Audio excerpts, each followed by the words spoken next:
প্রাচীন এক জনপদ যার সব বাসিন্দারা পাথরে পরিণত হয়েছিল। কিন্তু কেন? সুপ্রিয় দর্শক মণ্ডলী, এমনই একটি সত্য কাহিনী নিয়ে হাজির হয়েছি আপনাদের মাঝে। সুতরাং ভিডিওটি ধৈর্য সহকারে দেখুন, অনেক কিছু জানতে পারবেন।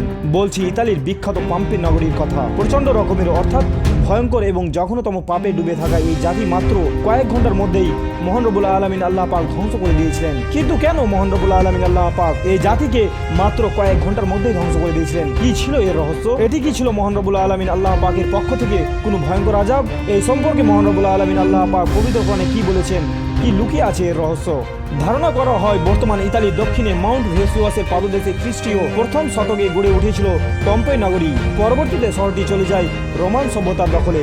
রোমানরা পম্পেই দখল করার পরে তাদের সংস্কৃতির প্রভাব পড়তে থাকে শহরটিতে।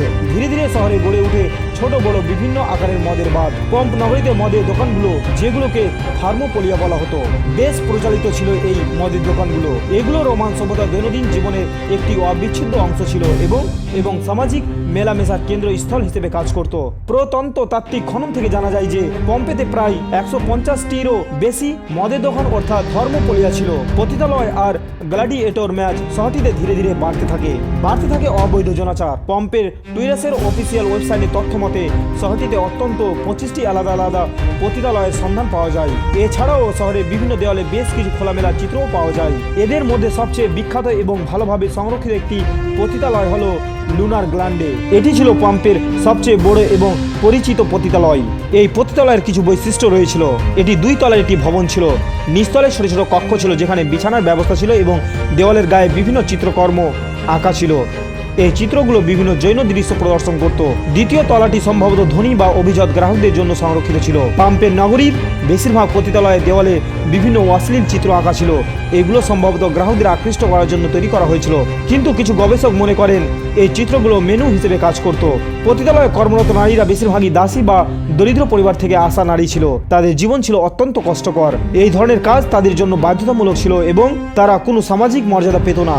কিন্তু 79 খ্রিস্টাব্দে 24শে আগস্ট কোনো এক সকালবেলায় হঠাৎ জেগে উঠে ঘুমান্ত ভেসুভিয়াস আগ্নেয়গিরি। কিছু বুঝে ওঠার আগেই মিলিয়ন মিলিয়ন টন উত্তপ্ত ছাই আর লাভা এসে পড়ে পম্পেই শহরের উপর। কয়েক ঘন্টার ব্যবধানে উৎসবে মেতে থাকা এই শহর পরিণত হয় মৃত্যুপুরীতে। ছাই এবং পাথরের টুকরো মাটি থেকে প্রায় 30 কিলোমিটার উপরে উঠে যায়।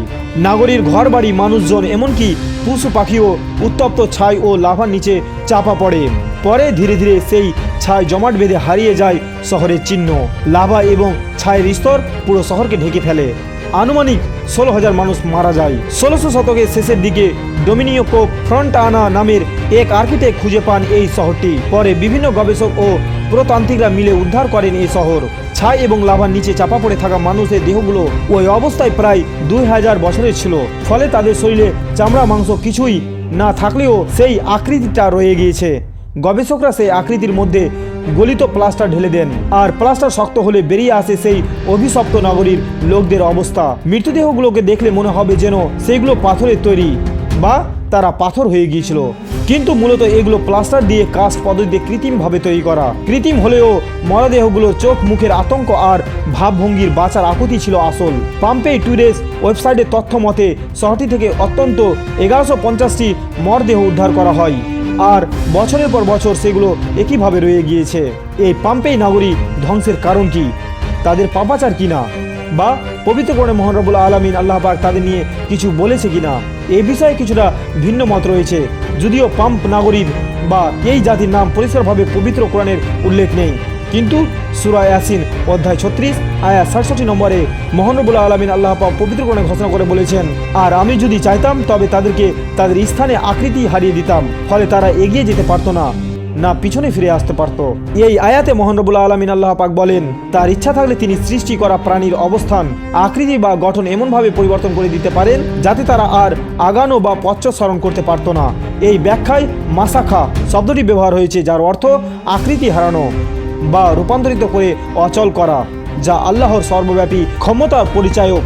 আক্ষরিক অর্থে যদি মহান রব্বুল আলামিন আল্লাহ পাক চান তবে তিনি শারীরিকভাবে মানুষকে এমন অবস্থায় করে দিতে পারেন যে তারা যেন একেবারে অচল হয়ে যায়। আর এই পাম্পি শহরের মানুষদের অবস্থাও ঠিক একই রকমের হয়ে যাচ্ছে। তারা তাদের ধ্বংসের মুহূর্তে এখনো আটকে আছে। পম্পি শহরটি এখন বর্তমানে পর্যটকদের জন্য উন্মুক্ত রয়েছে। প্রতি বছর হাজার হাজার পর্যটক আসেন এই জায়গাটিতে আর আর সাক্ষী হন এক ভয়াবহ সময়ের। পুরো নগরী যেন আটকে গেছে তাদের ধ্বংসের মুহূর্তে। তবে এটা কি তাদের পাপের কারণে আসা আযাব, নাকি কোনো ভয়াবহ প্রাকৃতিক দুর্যোগ, তা মহান রব্বুল আলামিন আল্লাহ পাকই ভালো জানেন। পাম্পি নগরী আমাদের প্রাকৃতিক শক্তি এবং মানব সভ্যতার সীমাবদ্ধতার কথা স্মরণ করিয়ে দেয়। এটি একটি সমৃদ্ধ শহর হলেও একদিন সবকিছু শেষ হয়ে যায়। আজ এটি একটি ইউনেস্কো বিশ্ব ঐতিহ্য স্থান, যা ইতিহাসের এক অনন্য অধ্যায়। সুপ্রিয় দর্শক মণ্ডলী, ভিডিওটি ভালো লাগলে লাইক দিন, শেয়ার করুন এবং আমাদের চ্যানেলটি সাবস্ক্রাইব করতে ভুলবেন না। আসছে নতুন ভিডিওতে দেখা হবে, ততক্ষণ পর্যন্ত ভালো থাকুন। আসসালামু আলাইকুম ওয়া রাহমাতুল্লাহি ওয়া বারাকাতুহু।